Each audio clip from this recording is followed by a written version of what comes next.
欢迎来到新兴消息频道，请订阅频道，所以大家不要错过当天最热门的新闻。我们今天的时事通讯包括以下内容：以爱为营必追，白鹿王鹤棣 CP 火花四溅，感情戏太上头了。郭虎近几年执导的古装剧表现非常出色，沉香如屑、周生如故和莲花楼都堪称古装剧的一线作品。他的业务能力非常稳定。11月3日，他新主演的现偶剧《以爱为营》将会上线。光看该剧男女主白鹿、王鹤棣的流量数据，就知道这部改编自小说的剧收视率不会低。在谈论这部剧之前，我想先吐槽一下原著网络小说。可能是经典网络小说已经被挖掘的差不多了。这部名为《错撩》的小说充满了浓厚的古早套路，实际上并没有多少文艺含量。虽然该剧的题材、剧情和文笔都相对一般，但是看到豆瓣上对该剧的短评中，有人嚣张地称王鹤棣脸在江山在，我也就不知道该说什么了。现在的流量剧主要吸引观众的就是俊男劲女，背后的卖点则是流量数据和粉丝的热度。既然大家仍然愿意为霸道总裁的剧情买单，那就说明这种类型的剧情还有市场。实验由王鹤棣饰演，是一位天赋异禀的霸总。除了担任名誉集团的总裁外，他的个人能力也非常强大，能够轻松应对公司中的各种复杂问题，甚至被誉为影响整个金融界的佼佼者。王鹤棣在《苍兰诀》走红后接到了《以爱为营》的剧本，当时他的手头作品包括《我们的西南联大》和《浮屠缘》，但这些都不是好的资源，爆红的机会很小。对于一个只有古偶剧背景的流量明星来说，这样的前景相当危险。尽管外表高冷，内心却有一些不成熟。总体上来看，他的人设并不符合传统的霸总形象。郭虎的《以爱为营》找到了王鹤棣，并邀请他与白鹿合作。对于正处于上升期的王鹤棣来说，这是个难得的机会，因此他对这个剧本非常重视。然而，《以爱为营》在公布阵容时，书粉们对王鹤棣饰演冷面霸道总裁这个角色表示不看好，认为他无法胜任傲娇小少爷类型的角色。这部剧开播后，我认为男主石彦的造型没有问题。王鹤棣本身五官深邃，非常适合扮演魔尊或霸总这样的角色，只要造型不夸张，角色就不会出错。他有一种拽劲，可以与男主角相提并论，但是王鹤棣的原声配音却成了一个大问题，总让人联想到综艺中的王笑笑，特别是在和女主角对话时说的仙女这个词，简直是令人难以忘怀。我必须承认，如果一个演员能够用原声台词配音，确实非常出色，可以为演技加分。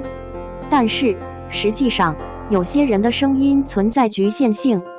我的建议是，如果演员在声音方面存在局限性，不要强迫自己配音，因为这可能会影响角色的塑造。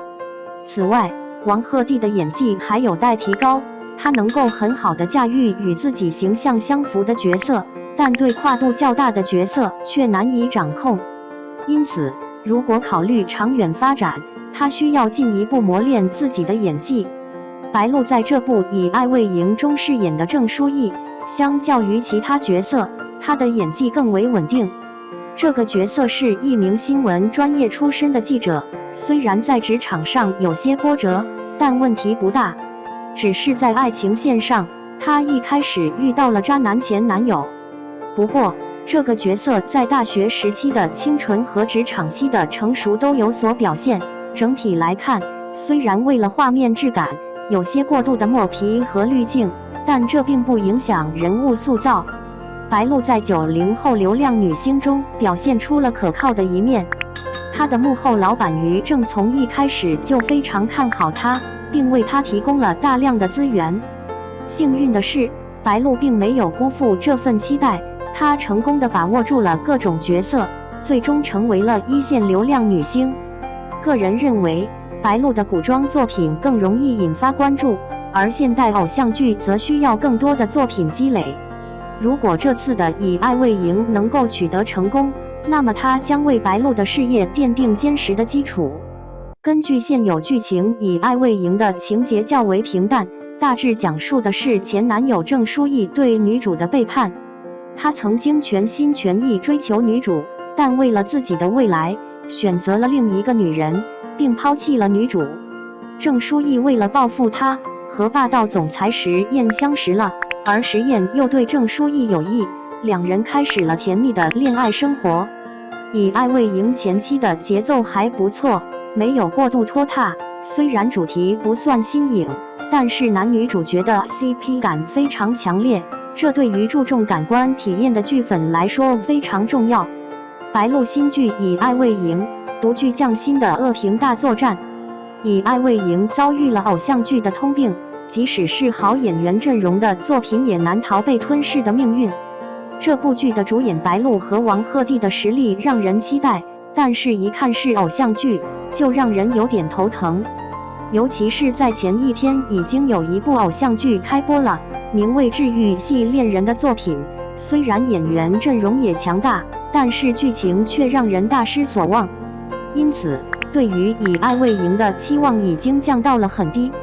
据豆瓣上的口碑来看，首批评论中大部分是差评，看来大部分观众对于这部偶像剧的评价还是很一般。这部剧首播6集，虽然有些观众对于王鹤棣的原声有非常大的意见，但是还是有一些亮点。在剧情上，虽然有些地方有点尬，但是整体还是比较流畅的。白鹿的演技也是相当出色，让人对她的表演期待值更高了。尽管男主角的人设有些单薄，但是希望编剧在后续剧情中能够好好的打磨角色。总的来说，虽然《以爱为营》还有一些缺陷，但是这部偶像剧的口碑并不算太差。我们期待着剧组在后续的制作中能够更加努力地打磨角色和剧情，给观众带来更多的惊喜和感动。同时，我们也要思考，为什么偶像剧总是容易被吞噬呢？是缺乏好的编剧和制作团队，还是市场需求导致的呢？或许我们需要更加深入地探讨这个问题，才能够让我们的偶像剧更好地发展。剧情过时，人物形象夸张，口碑不佳，内娱偶像剧环境下无法改变现状。以爱为营，剧情过时，人物形象夸张，口碑不佳。近日，电视剧《以爱为营》播出，引发观众热议，观众纷纷吐槽剧情真的很一言难尽。为了衬托女主的智慧和优秀，剧中非要加入一个表面同样很优秀却心机恶毒的女配角，这种剧情讲真是有点过时了。此外，女主的男朋友、闺蜜以及男主身边的助理等配角也被观众认为是为了衬托女主存在而存在，剧情拼凑感明显。这些问题使得剧情难以令人满意，引发了观众的吐槽。女主事业心强，男主配角存在感不足。观众进一步指出，《以爱为营》中女主的男朋友和闺蜜的存在似乎只是为了衬托女主的事业心。为了突出女主对工作的执着，剧中女主甚至放了男朋友的生日鸽子。而当女主和男主谈恋爱时，剧情再次设计男主出轨，试图通过男主的过错来凸显女主的清白，同时引起观众的怜惜和心疼。观众认为这样的剧情安排过于老套，缺乏创新。此外，观众还批评了剧中角色的设定。闺蜜被表面上设定为一个清醒的女性，但实际上只是为了助攻男主和女主存在。男主身边的助理、狱友等角色也被观众认为是为了让男主觉得女主与众不同，缺乏独立的人设。这些剧情设置堆叠在一起，导致剧集容易被观众吐槽。虽然剧情抓马，演技精湛，但改变现状仍有困难。虽然《以爱为营》在剧情抓马和演技方面表现不俗，两位主演的演技也没有问题，服装方面也很讲究，给观众带来舒适的视觉享受。然而，问题在于剧情是否会一直保持这样的水准。另外，男主的配音被观众认为很出戏，这也是一个难以改变的问题。在当前内娱偶像剧人均烂片的大环境下，剧集的口碑可能也难以好转。白鹿和王鹤棣作为主演，也无力改变剧集的现状。总结综上所述，观众对电视剧《以爱为营》的评价并不理想，剧情过时，人物形象夸张，剧中配角纯粹为了衬托女主存在而存在，剧情拼凑感明显。虽然剧情抓马，演技精湛，但是剧集要想在内娱偶像剧的竞争中脱颖而出，还需要更多的创新和改进。为了提升口碑和观众满意度，制作方可以加强剧本创作，打造更具有现实感和深度的角色形象，避免陷入老套的剧情框架。此外，也可以考虑引入更具有亮点和创新的元素，以吸引观众的注意力。最后，希望《以爱为营》能够在后续剧情中有所突破，给观众带来更多惊喜和精彩的表现。您对《以爱为营》的剧情和人物设置有何看法？您认为该剧如何改进才能提升口碑？